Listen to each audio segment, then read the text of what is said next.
Сайн байцгаана уу? Монголын санхүүгийн мэргэжлийн шинжилгээтэй холбооны ээлжид нээлттэй хичээлийг эхлүүлж байна. Хичээл 114. За энэ хичээлээр үйлдвэрлэлийн нэмэгдэл зардлын хэлбэлзлийн шинжилгээ болон түүний журналын бичвэртүүдийг авч үзнэ. Холбогдох ном болон энэхүү хичээлийг явуулахтай холбогдсон хангалттай том мэдээллийг энд харуулсан. За мөн энэ хичээлийг интернетээр хайж олохтой холбогдсон нийгмийн сүлжээний аягуудыг бас энд харуулсан. За энэ 114 нь өмнөх 113 дугаар хичээлийн шууд үргэлжил юм аа.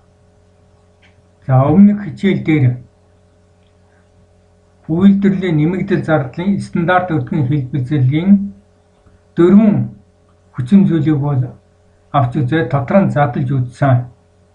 4 хүчин зүйл нь бол дараах 2 хос хэлбэлзлээс бүрддэг. Нэгдүгээр бол хянагдахгүй хэлбэлзэл, хоёрдугаар тоо хэмжээний хэлбэлзэл. За хянагдахгүй хэлбэлзэл нь хувьсах үр ашигын хэлбэлзэл болон зарцуулалтын хэлбэлзлээс бүрддэг. За эдгээр хэлбэлзлүүдийн тоон утгуудыг энд бичиж алгоритмын нийлбэрийг энд нэгтгэн гаргалаа. За тоо хэмжээний хэлбэлзэл нь тогтмол үр ашигын хэлбэлзэл болон ашиглагдаагүй хүчтэй хэлбэлзлээс бүрддэг. Хоёр хэлбэлзлийн тоон утгуудыг энд нэгтгэн харууллаа. Энэ хоёр хэлбэлзлийн нийт дүн нь үйлдвэрлэлийн нэмэгдэл зардлын нийт гүйцэтгэлийн дүнгээс стандарт хэмжээг бол хасантай тэнцдэг. За үүнийг энэхүү хүснэгтийн хамгийн доод талд бол нэгтгэж харууллаа. Энэ дээр бол гүйцэтгэлийн үйлдвэрлэлийн нэмэгдэл зардал энэ бол стандарт утга. За тэр хоёрын зөрүүгээр хэлбэлзэл илэрхийлэгдсэн байна. За энэ дүн бол энэхүү дүнтэй тохирч байгаа. За 3 дугаарт нь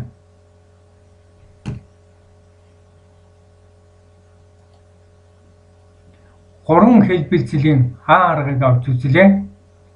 За А арга нь бол хувьсах болон тогтмол үр ашигын хэлбэлзлээс нэгдүгээр бүрддэг. За энэ нь бол юу вэ гэхээр дасгал 19-7-д өгөгдсөн мэдээллийн дагуу бол энэ нь үйл ажиллагааны төвшин болох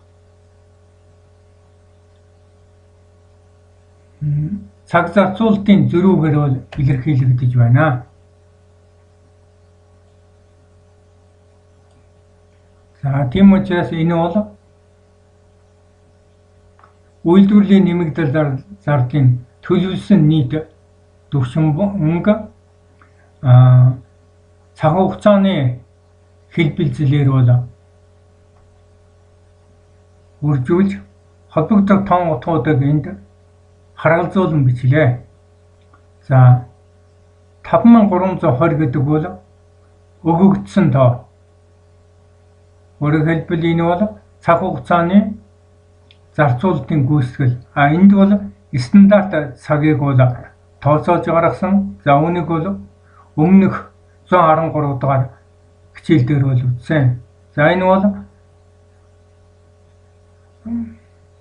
бүтээгдэхүүний тоо хэмжээг нэгжид ноогдох стандарт цагаар үржүүлээд энэ стандарт цагийн хэмжээ бол гарсан байгаа. За ингээд бол үр дүн нь бол энд бичигдсэн.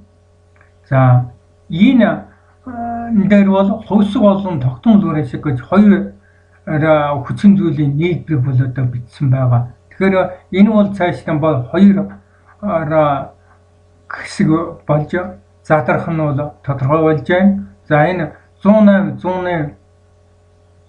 175 гэдэг нь бол энд үчигдсэн байна. Өөрөөр хянагдгой хэлбэлзлийн эхэн дээр байсан хувьсах үр ашигын хэлбэлзэл.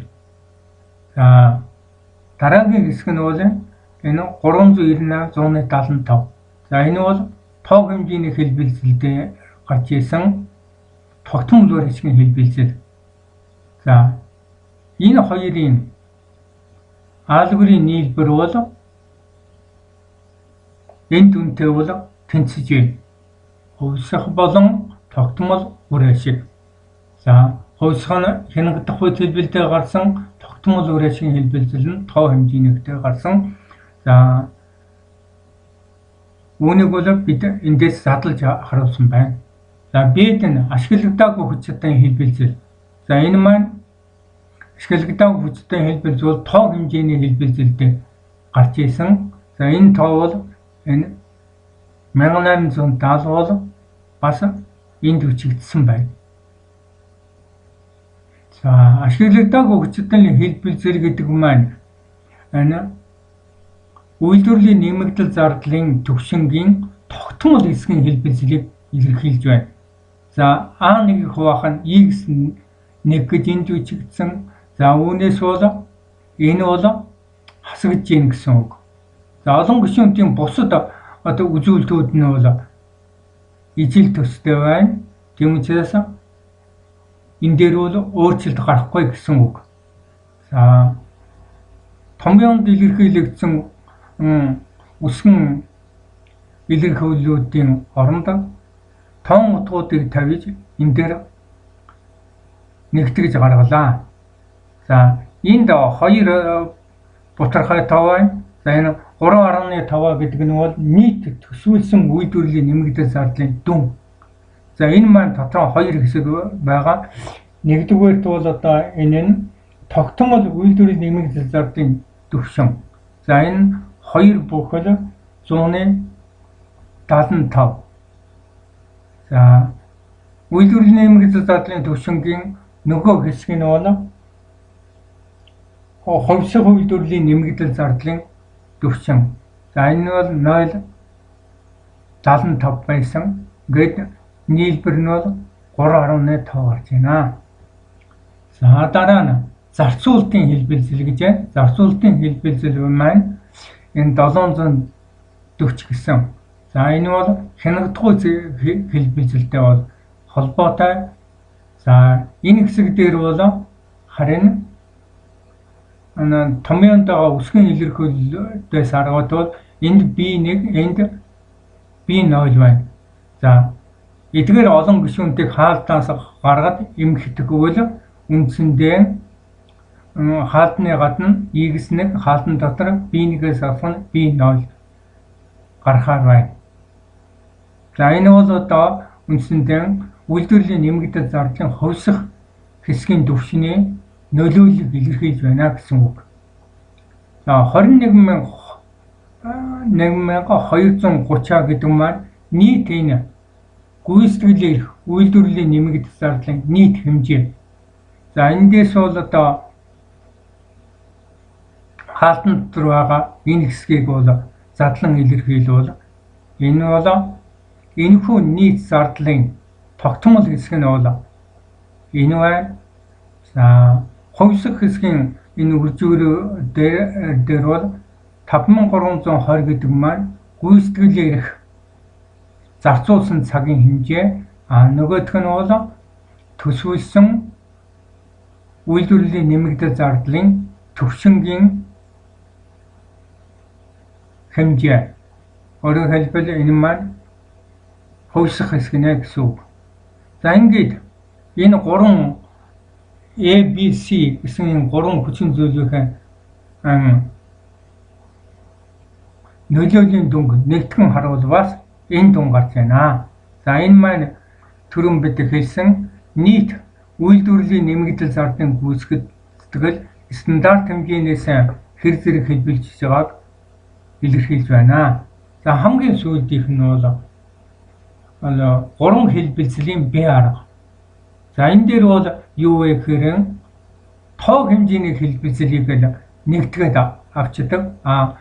зарцуулалтын хянагдахгүй цэлбэлзэл бол энэ дээр бол задарсан байгаа. За үүнийг бол одоо эндээс харж болж байна.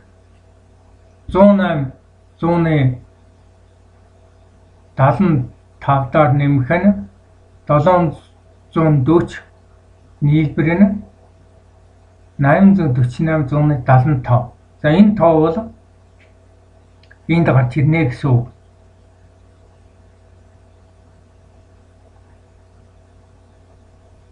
$848, 100-ны 75.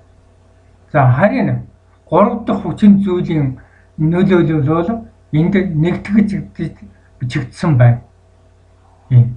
За энэ дүн бол үүнтэй тэнцүү гэсэн үг. Дотор нь бол 2 хэсгээс бүрдэж байна.